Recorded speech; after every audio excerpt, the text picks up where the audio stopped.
My upbringing took a sharp turn from the very beginning, as my parents, facing financial constraints and harboring disappointment over my gender, decided to put me up for adoption when I was just a child. Growing up in a modest household with two older sisters, life was far from idyllic. We resided in a quaint ancestral home in a small town, relying on the support of my grandparents' farm for a significant portion of our sustenance. My father, a truck driver, was often away, returning home every few days, while my mother worked as a waitress. Being the unplanned third child, I discovered the unwelcome circumstances of my arrival as I matured. My parents had initially contemplated getting rid of me, but medical concerns dissuaded them. Moreover, my mother's desire for another daughter led to disappointment when I, a boy, arrived. Growing up, my small-town existence became colored by the embarrassment of being dressed in my sister's discarded clothes, a consequence of my mother's practicality in reusing outfits. School became a challenging environment where I faced ridicule for wearing a girl's uniform and sporting long hair. Complaints only resulted in punishment from my mother. As I navigated childhood, I absorbed a constant stream of abuse and harsh words from my parents. My father's sporadic presence offered little solace, as he fluctuated between a neutral stance and moments of cruelty akin to my mother. My resentment grew as I realized my sisters consistently received the best while I got their leftovers. Rebellion became my coping mechanism, a response to the injustices I perceived. I wasn't a saintly child. I directed my frustration towards my parents, holding them responsible for my misery. Grounded and left to fend for myself, I faced the struggles of a 6-year-old grappling with an unjust reality. A pivotal moment occurred when severe bullying in the playground pushed me to the brink. Upon discovering my sister's new holiday clothes, I succumbed to a fit of frustration, cutting them into confetti. While I regret my actions, they stemmed from a place of pain rather than malice.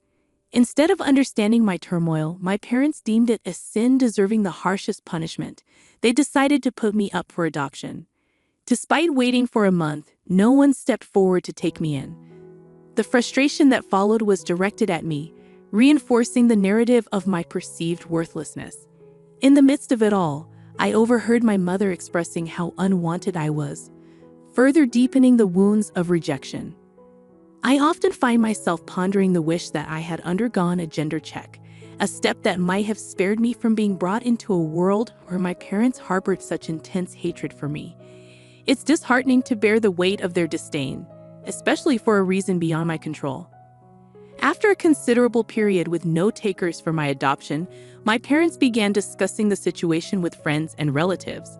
Dad happened to know someone in the neighboring town, a man running a food van with his wife. Though they were economically less fortunate than us, their desire for a child had remained unfulfilled for over a decade. Dad approached them, and without hesitation, they agreed to adopt me. The moment Dad broke this news to Mom and my sisters is etched in my memory. Their joy at the prospect of getting rid of me was palpable. Dad, however, provided a disclaimer about their financial limitations, suggesting that I might not be able to attend school. Mom, nonchalant, dismissed it, urging Dad to drop me off the next day. I stood at the corner, holding the curtain, torn between my disdain for my family and the fear and hurt of leaving them. Tears welled up, but I kept them silent. The excitement of my family overshadowed my presence. When Dad finally noticed my tears, he offered a comforting pat on my back, instructing me to pack my belongings as we would leave for my new family the next morning. Though my heart screamed, the cries went unnoticed. I packed, hoping my new family would be kinder. The next day, Dad drove me to the neighboring town. His emotions during that journey remain a blur, a numbness that enveloped me. My new family, indeed financially modest, had a tiny house with one room. They had converted a storehouse into my living space. It was small, but at least I had a room, a luxury I never enjoyed before. My belongings found a home in a tiny closet at the corner. My new parents, Mary and John, greeted me with warmth and affection, qualities unfamiliar to me, coming from a disturbed household. Doubts lingered, and I resisted getting attached, fearing another abandonment. It took months for me to realize that their love was genuine. Despite discontinuing school that year due to the mid-session move, they promised to enroll me the following year. Witnessing their relentless efforts to save money for my education endeared them to me. In time, I reciprocated their love. My adoption, initially viewed as a curse, turned out to be a blessing. My biological parents never reappeared, allowing me to embrace my true identity as a boy. Mary and John, diligent and hardworking, devoted 14 to 16 hours a day to their food truck, located just outside their modest apartment. During the times when John and Mary were engrossed in their work, I wasn't left to fend for myself. Through my bedroom window, I had a clear view of their activities. Gradually, I found myself spending my days on the food truck, lending a hand wherever I could. When I entered school, my focus shifted to studies, yet I continued aiding them with chores during my free moments. By the age of 10, I was assisting John at the cash counter, showcasing an early proficiency in calculations. Business and accounting became familiar territories for me. Post-high school, a burning desire to run their business full-time emerged within me. However, both John and Mary insisted that I complete my college education first. They generously funded my studies, recognizing the need for formal education. As they aged and grew frail, I yearned to assume their responsibilities as they had done for me. Still, they reassured me they could manage for a few more years and urged me to pursue higher education. My college focus was on business and accounting, driven by my ultimate aspiration to become an entrepreneur. Graduation day marked a pinnacle of joy, with John and Mary celebrating as if over the moon. Despite inviting my biological parents to the convocation, they failed to attend. Post-college, my eagerness to take over the food van and allow John and Mary to retire clashed with their plans for me. Accumulating substantial savings, they handed it over to me, encouraging me to start my own business. Overwhelmed by their gesture, I hesitated to blindly spend the money. Drawing upon my business acumen, I scouted for a struggling local eatery in a prime location. After numerous rejections, I secured a lease on a profit-sharing model. Starting from scratch, I revamped the place and menu to cater to the tastes of millennials and Gen Z. By providing exceptional services, sales soared, yielding a twofold profit on the initial investment within a year. 4 years into this venture, I now proudly oversee 3 successful cakes in town. I upgraded John and Mary to a better apartment while securing a modest place for myself. Despite urging them to retire the food truck for their happiness, they insisted on continuing. Leaving their house with a suitcase, I never envisioned myself as a college graduate. Yet here I am, running flourishing restaurant chains in town. Fast forward to last month, a routine day at work turned extraordinary when I spotted a familiar face at the cash counter of one of my restaurants. It felt like encountering a ghost. My biological father, absent for almost 2 decades. Despite the presence of customers, I said nothing, leading him to a quiet corner. His appearance stirred up the haunting memories of my tumultuous childhood. The detailed account of my past wouldn't have unfolded if my biological parents hadn't reappeared in my life. He expressed immense happiness and pride in witnessing my success, leaving me speechless and numb. According to him, he had met John, who shared the news of my prosperous venture while passing by. He mentioned plans to bring my mom over for the weekend. Uncertain of how to respond, I remained silent, and he departed shortly after. Later that day, I approached John, expressing my reluctance to meet my biological parents, who had disowned me for being a boy. I harbored memories of a distressing childhood and contemplated running away for the weekend. Mary insisted on forgiveness and moving forward, urging me to meet them. Reluctantly, I agreed, setting the condition that Mary and John be present during the encounter. On the arranged weekend, my biological parents arrived at John's house. Instead of an apology, they displayed no remorse, focusing on counting the favors they believed they had bestowed upon me. My mother asserted that I should be thankful for finding good parents in John and Mary, who had raised me to be successful. Despite my inner turmoil, Mary's reassuring hand gesture prompted me to diplomatically express gratitude for having them as my parents. The meeting felt awkward, leaving me unsettled. The next day, a call from my mother, whose voice I hadn't recognized in 2 decades, unveiled a demand for money. She explained their financial struggles, detailing Dad's job loss and her own challenges in securing employment as a 50-year-old waitress. Facing mounting pressure from friends to repay borrowed money, she sought $20,000 to cover essential expenses. Though I promised to consider it, doubts lingered about their sincerity. Despite my reservations and conflicted feelings, I eventually discussed the situation with Mary and John. While Mary expressed happiness at my willingness to help, she advised caution. John, sharing my concerns, feared potential emotional exploitation. After much contemplation, I decided to take a gamble and transfer the money to her account, hoping to assist my family in need. Contrary to my initial sense of accomplishment, a week later, my mother called again, leaving me with mixed feelings about their intentions and the financial help I provided. She expressed her gratitude for the assistance and then mentioned that my sisters were eager to meet me. In that moment, I sensed a genuine desire from my family to reconnect. Despite the wrongs my parents had committed during my childhood, I harbored no ill feelings towards my sisters. As a small child, I may have done some mischievous things, but as I grew up, I never held them responsible. I even entertained the thought that my parents might have let me go due to financial struggles rather than malice.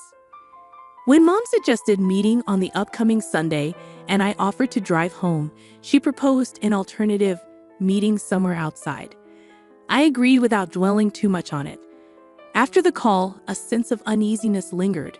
Why didn't she want me to visit home? Meeting family after so many years?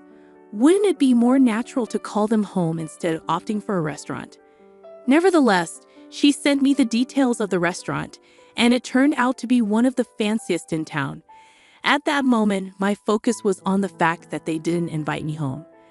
I joined them at the restaurant, and the reunion with my sisters brought a momentary sense of happiness. However, when the menu arrived, they began ordering the priciest items, seeking the most expensive dishes. When my father remarked, "Order the most expensive one," my son is a big man now, it felt mean-spirited and wicked. As they indulged in the lavish feast, I found myself footing the bill, a situation that left me contemplating wild thoughts like ghosting them before settling it. However, that seemed too severe. I resolved not to fall into their emotional trap again, sitting coldly through the rest of the evening. They didn't seem to notice my detachment. As they left, there was no invitation to visit home. Instead, my elder and sister inquired about the next dining destination. I faked a smile, bid them goodbye, and returned home to share my experience with Mary. Mary, a kind and independent woman, found their behavior disturbing. She advised me not to be a fool, not to dwell on them, and to focus on my own life. I heeded her counsel, not responding to my sisters or mother when they called. After 2 months of silence, it appeared they got the hint that I didn't want them in my life.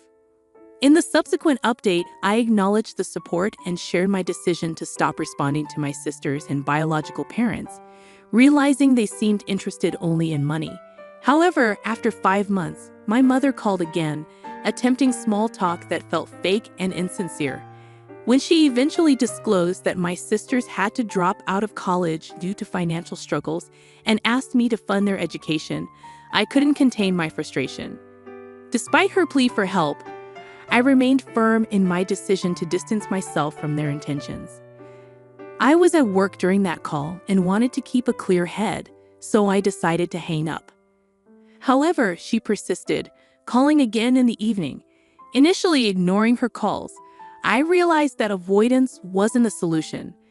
The next time she called, I answered.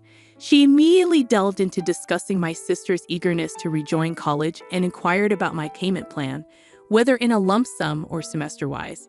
She suggested transferring the entire amount to her, and she would handle the tuition before each semester. I interrupted her, expressing my reluctance to make any payments. To her surprise, I firmly stated that I had no intention of contributing.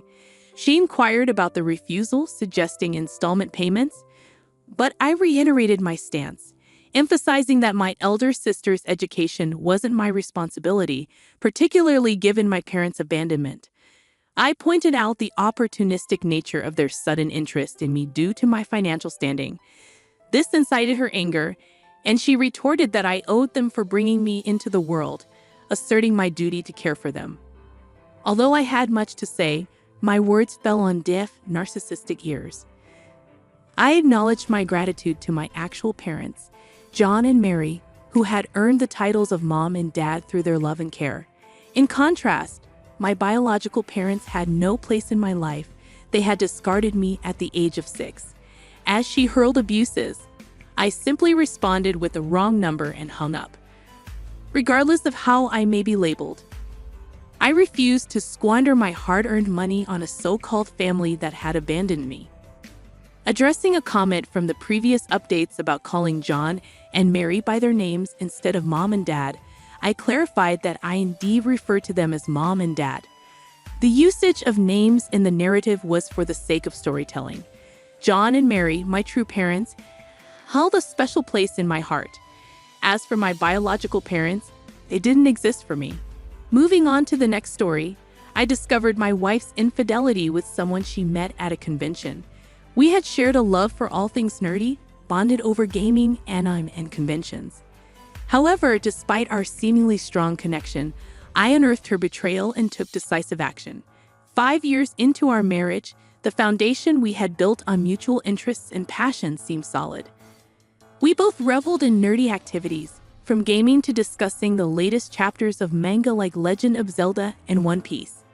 Our love for each other grew rapidly, leading to a fast-tracked marriage. Our wedding, brimming with nerdy charm, celebrated our shared interests. Due to work constraints and financial considerations, attending conventions had become a rare occurrence for us. Wanting to make our 5-year anniversary special, I decided to surprise her with tickets to a renowned Comic-Con. It was a dream event for many enthusiasts, and her joy upon receiving the surprise was palpable. However, this seemingly idyllic scenario took an unexpected turn. I always struggled to gauge women's interest, often realizing it only in hindsight. This pattern persisted even with my wife, as it took 3 extensive conversations on Discord for me to grasp her feelings and desire to know me better. When we attended a convention together, things seemed enjoyable. A woman dressed as slave Princess Leia complimented my stormtrooper costume, which I hastily put together. Unaware of her advances, my wife, noticing the attention, expressed her frustration at my obliviousness. As the convention unfolded, we joined a meetup where a guy, dressed as Han Solo, engaged in conversation with my wife, also portraying Princess Leia. Their interaction intensified, causing me to step in and mention my role as the husband. Although he acknowledged me politely, he avoided eye contact. Confronting my wife later, she insisted there was nothing amiss, attributing his friendliness to a shared interest in Star Wars. Believing her, I brushed off the incident. The next day, my wife fell ill, prompting me to leave and return later with a gift. However, she grew distant, responding minimally to messages. Concerned, I approached our room, hearing unsettling sounds upon arrival. Dismissing it as my wife's activities, I entered to find her seemingly guilty. Confronting her revealed nothing, and I chose to overlook the incident. The convention ended, but our relationship strained. She worked longer hours, became distant, and avoided spending time together. Suspicious, I noticed her Discord notifications were off, a deviation from our usual communication. Curiosity led me to check her phone, discovering messages from the guy she met at the Star Wars meetup. The exchange involved flirtatious messages, photo sharing, and even discussions about role-playing. Suppressing my anger, I pretended ignorance when she inquired about my well-being. Internally seething, I decided to research divorce options, contemplating a way to expose her betrayal and make her aware of my knowledge. I informed her about an upcoming convention, explaining that I couldn't attend but she was welcome to go. Despite the excitement in her eyes, the realization hit me: my partner, the person I wanted to spend my life with, had discarded me. It was a devastating blow, but I concealed my emotions. On the day of the convention, I executed my plan after researching the guy she had been closely working with.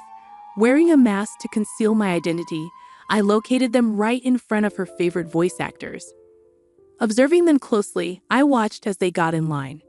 When they approached the voice actors, she pulled the man closer, sharing a kiss. That's when I intervened, removing the mask and confronting her. She questioned my actions, and I accused her of cheating with him, presenting the Discord messages as evidence. The onlookers were shocked by the public confrontation, but I refused to let it go. I publicly declared her as a cheater, exposing her affair with the guy she had met at a convention. The celebrity present decided to take a break and left the scene, leaving my wife in tears, pleading for understanding. However, I remained resolute, citing her lies about going alone and uncovering her secret meetings and late nights at the office. Seeking solace in my decision, I refused to listen to her explanations. Upon returning home, I gathered my belongings, stayed at a hotel, and initiated contact with an attorney for divorce proceedings. Despite her attempts to convince me to embrace an open relationship, I remained steadfast in wanting only her. My actions gained attention on social media as someone recorded and shared the embarrassing confrontation. Proceeding with the divorce, I obtained the house and belongings, eventually selling them to escape the painful memories. Uninterested in her fate, the nerd community widely discussed the incident, creating a significant buzz on platforms like Twitter. Her boss eventually discovered the situation, but my focus shifted towards my ongoing quest for love, steering clear of a relationship with a cheating partner like her.